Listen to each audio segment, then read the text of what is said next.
So getting arrested is often the worst experience of people's life. Clients over the years have always told us that it's kind of downhill once you get out of jail. It gets easier when you have to go and hire your attorneys and get going to court. But that night of the arrest is just terrible. And so what happens is officers are going to put you in handcuffs. They're going to take you to the police station and you're going to go through the booking process. And the booking process is taking your mugshot and getting your fingerprints. At that point, you're kind of in a waiting stage till the judge comes. Once the judge comes, they're going to read you some rights. They're going to tell you formally what you're charged with, and then hopefully set a bond in your case. Once you post your bond, you'll be released, and at that point, you're waiting for court.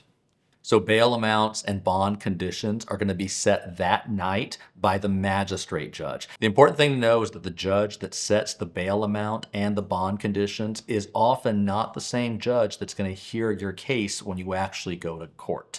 Bail amounts are usually set by the magistrate using a local bail schedule, which is kind of guidelines for what cases should have what bond amounts. That being said, the magistrate judge has the discretion and the ability to put any bond amount and any bond conditions they think is necessary on somebody's release.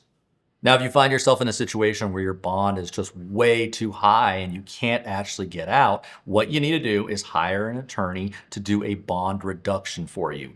Believe it or not, you're supposed to be able to make your bond. That's the purpose of bond. It's supposed to be enough money that secures your return to court. It's not supposed to be an amount of money that you can't possibly come up with. So what we've done successfully over the years is have bonds reduced to an amount that our clients can then make, and then they can get released from jail and go fight their case in court with us.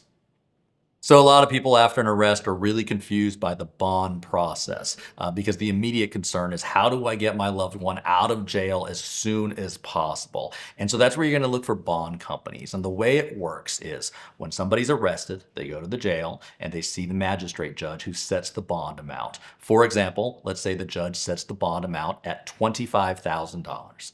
At that point, people usually go to a bondsman who is going to charge them generally around 10%. And so the person is going to pay the bonds person $2,500. Now that $2,500 is non-refundable. You're not going to get that money back. That money goes and stays with the bonds person. Now in exchange for that payment, the bonds person is going to write a $25,000 bond to the jail and have your loved one released. All right. Now, if the person returns to court and handles their case, that $25,000 will be returned to the bondsman. Now, if the person runs, let's say they run off to Mexico and they're never seen again, that bond company is now on the hook to the jail for $25,000 and will be facing a lawsuit because your loved one ran.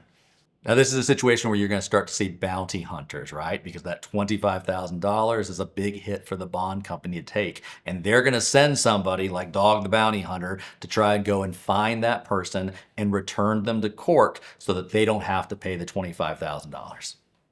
If you find yourself in a situation where you don't have a bond, maybe it's a probation violation, maybe it's an issue where there have been multiple instances of something, what you're going to want to do is have your attorneys file a motion to set bond with the court. The process takes a little bit of time, but generally we can get the judge to agree to some sort of bond amount. That way you can start to work with a bond company and have your loved one released.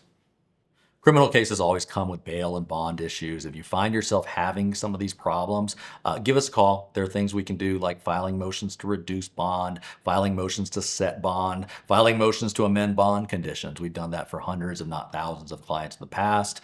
Give us a call.